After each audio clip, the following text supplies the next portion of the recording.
Hi, good evening. I'm Tom McMasters. Today I'm going to talk about the City of Huber Heights $900,000 tax giveaway to Dublin 7. Many of you have already heard about it, but some are not familiar. In case you missed it, resident Paul Scheaffer uncovered an undisclosed rental and sales agreement between the city and Dublin 7 that starts out as a 25-year lease that costs them a total of $25. But it includes an option to buy that 2.5 acre city property worth $400,000 for a purchase price of $1. Additionally, if Dublin 7 builds a restaurant and opens it, the city will pay $500,000 of the construction cost. As bad of a deal this is for residents of the city, the main purpose of this essay or video is to highlight that the entire deal was done behind closed doors without a specific public meeting or a specific public vote letting residents know that we were giving away $900,000.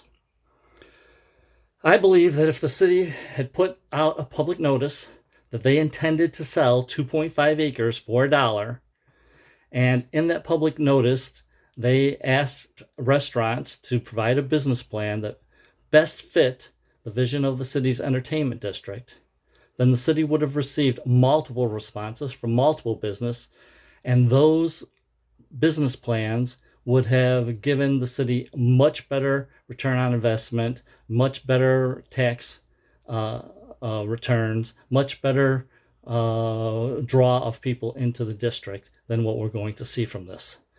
But not only that, but it would have cost taxpayers less than half of the $900,000 the city decided to give away. There are benefits to doing things in public, and I stress that all the time. Every time our council goes behind closed doors and does a deal, the city gets raked over the coals and ends up paying twice to 3 times the cost for projects than what they would have paid if they had done it in public. You had examples of this before I was mayor in 2014. When the Aquatic Center came out from behind closed doors in 2011, all the major details were already settled, and they announced it as a $6 million project. It ended up costing us $10 million. Benchwood Golf Course, sometime around 2005, turned into the city financing an $8 million road. It's now Carriage Trails. And that road spent more than 2 years with big, huge planters blocking it so residents couldn't use it. And the recovery plan, Carriage Trails Development, has turned that $8 million in debt into nearly $50 million of debt. So contrast that with the 4 years from 2014 to 2018, when I forced all these discussions out into public. Sure, there was a lot of bickering because none of the council wanted to do all this stuff in public. But what resulted was that we had the music center, the Rose Music Center, and Fire Station 25 being built on time and on budget, right? There's a benefit to doing things in public. And at that time, even though staff wanted to have our water bills tied to inflation, we didn't allow that, and the city kept some of the lowest water bills in the area. We did an electric aggregation program, and that rate, because it was all fought in public, there's a big controversy. One council member didn't like other council members because of the whole energy aggregation thing. But we ended up with rates that were 20% lower for every resident than what they would have kept if they would have stayed with DP&L. Right? But since I left office, the city's back to hiding decisions and projects like the Marion Meadows Shopping Center and now the Dublin 7 giveaway. And that has resulted in the city's ballooning debt. For the first 40 years, we acquired about $40 million in debt. But since I left office, that went from $40 million to $125 million in just 8 years. And they're planning to do a music center that's $50 to $71 million more that's going to be added on to that $125 million. They've subsequently tied your water bill to inflation, which gives them increases every year, and now we don't always have the lowest water rates. It's coming up into medium. If you like having medium when you could have low, you've made that choice, or council's made that choice for you. And for the first time in history, our electric rates, if you stay with what the city negotiated, is higher than what they would have been if the city had done nothing. Right? Those are the kind of decisions you get when everything's made behind closed door. So I will say that during the last election, one thing that Mayor Gore did get correct was that I really wasn't up for trying to run for mayor. I heard a lot of people say, hey, we should have more choices in there. I don't know why Mayor Gore's running unopposed. I don't know why all the council members are running unopposed. And so I put my name in the hat.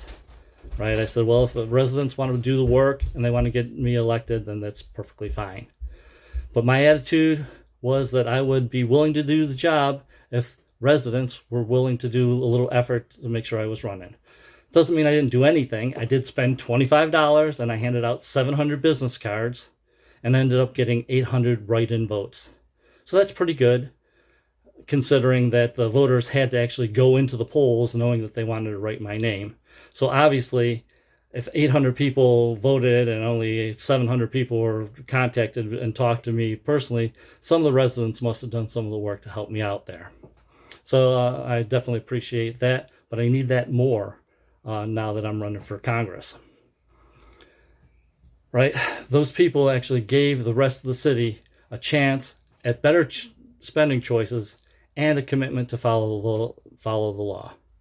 Right? And when I say that, I know that the council created this TED where they thought that they could give the city manager unlimited authority to sell property without further council oversight or public scrutiny. But that, to me, is against the intent of Ohio's open meetings law. It's obviously against the intent of it. But personally, I think it goes further than just being against the intent. I personally think it's illegal. And with the right advocate, I believe the courts would make the city publicly discuss and vote on all property sales. I think it's pretty obvious that that's what the intent of the open meetings law is, and that's really what the law is. There isn't this workaround. But as a former mayor or somebody that's just really a resident right now, the courts aren't going to take me seriously if I bring a lawsuit like that. But if I were the congressman, then I would have a lot more authority and a lot more of the backing of the public and such. And you would see concerted effort to have the city act properly. And as a resident and taxpayer of Huber Heights, I have a real interest in making sure our tax dollars are not wasted and are spent in the best way. And I'll do that if I'm elected to Congress. I kind of do it now, but I certainly would have a lot more influence if I was a congressman than I am just as a normal citizen. But in order for me to get elected to Congress, the residents of Huber Heights have to step up. Right? I still do not take monetary campaign contributions. So the plan is for people to examine what I stand for and know that they like it and go out there and talk to other people and spread the word of my campaign. I have different values than a lot of other people have. And those values really focus on spending tax dollars effectively. And I also take a pragmatic approach to solving problems. I famously tell people that I like 80% of what the Democrats say, I like 80% of what the Republicans say, and I like 80% of what the Libertarians say. And as the Libertarian candidate, I'll have the freedom to take the best of each and advocate for the best policy. You can't say that about the Democrat or the Republican candidates. They are so dependent on party money, they have to vote party line. So I have a different approach, right? I don't depend on parties' big money. I depend on the residents of Huber Heights and the rest of the residents of the 10th Congressional District to spread the word of my campaign. But if I'm going to be successful, you have to step up. And you have to want a congressman with the freedom to choose and work for the best solution. You have to be proactive. As forceful as that sounds, what I'm asking most people for is not that time-consuming or outrageous. It's better if 10,000 people spent one conversation with another person saying they like my campaign and hope that I get elected than it would be for 20 people to have 500 conversations, right? And quite frankly, I don't know that I want too many people to put in that much time to have 500 conversations, right? I don't get excited about other politicians. It's not a football game to me, right? It's your decision should be a intellectual decision, not an emotional decision, the way that I'm looking at it. If you drive in Montgomery, Greene, or Butler counties, let me put a bumper sticker on your car. Doesn't cost that much. Well, it doesn't cost you anything just to have a bumper sticker.